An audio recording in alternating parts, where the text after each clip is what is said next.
Pagpakita at tumalo yung bagong chairman ng Committee on Appropriation ng mababang kapulungan ng House of Representatives, si Marikina Congresswoman Stella Quimbo. Attorney Vic Rodriguez May, panawagan kay Kongresista Stella Quimbo, pinadadalo ng Korte Suprema sa susunod na pagdinig. Bago tayo magpatuloy, kung hindi ka pa nakasubscribe sa ating channel, mag-subscribe na para sa ating future update. Ginanap ngayong araw ang preliminary conference sa Korte Suprema kaugnay ng mga petisyong kumukwestiyon sa legalidad ng 2025 General Appropriations Act. Sa naging desisyon ng Korte, ipinag-utos ang pagpapatuloy ng oral arguments sa Abril 1, 2 at 3, 2025 at particular na pinadadaluhan si Congresswoman Stella Quimbo, Chairman ng House Committee on Appropriations. Sa kautusan ng Korte Suprema, inatasan si Quimbo na humarap sa susunod na pagdinig upang magbigay linaw sa mga isyong may kinalaman sa pagbuo at pagpasa ng budget. Kasama rin sa mga pinadadalong opisyal ang mga miyembro ng Technical Working Group ng Senado at Mababang Kapulungan upang sagutin ang mga alegasyon ng mga petitioner. Ayon sa petisyon na inihain ng iba't ibang grupo, may mga probisyon umano sa GAA na lumalabag sa saligang batas, kabilang ang kakulangan ng pondo para sa PhilHealth, hindi makatarungang pagtaas ng ilang appropriations at pagpaprioridad sa infrastruktura kaysa sa edukasyon. Wala pang pahayag si Quimbo kung personal siyang dadalo. Samantala, inaasahang magiging mainit ang oral arguments sa Abril, lalo't maaaring maapektuhan ang implementation ng national budget sakaling paboran ng Korte ang petisyon.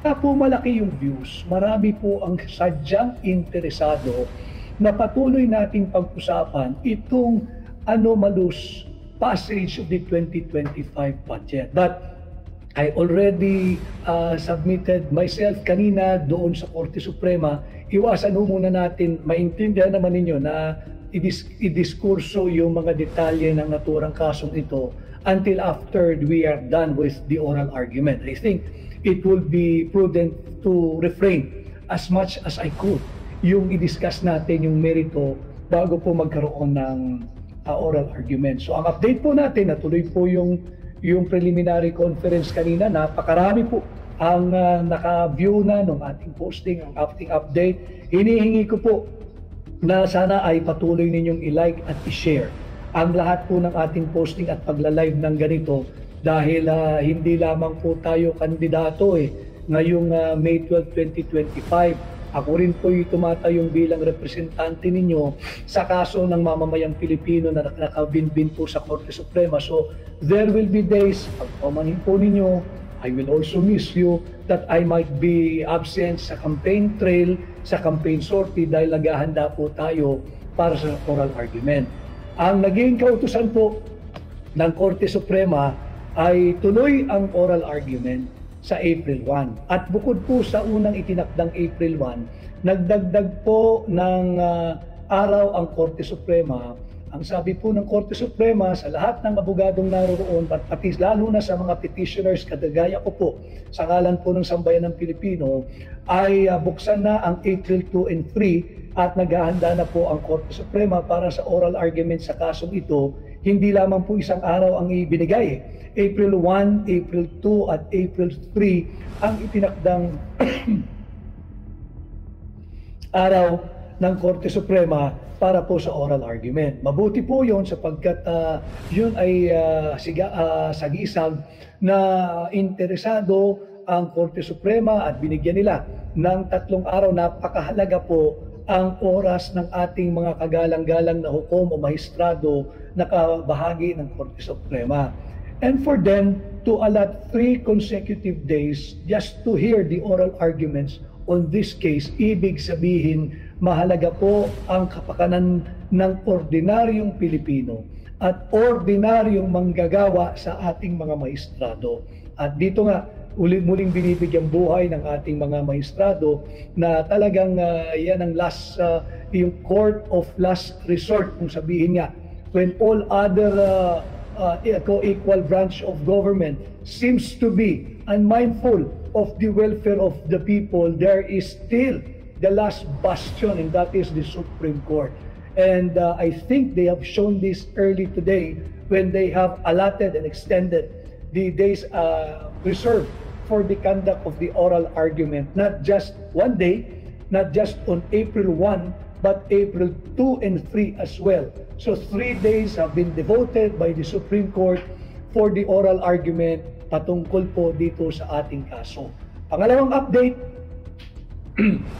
ay pinagputos ng Korte Suprema na dapat ay magpakita at tumalo yung bagong chairman ng Committee on Appropriation ng mababang kapulungan ng House of Representatives, si Marikina Congresswoman Stella Quimbo.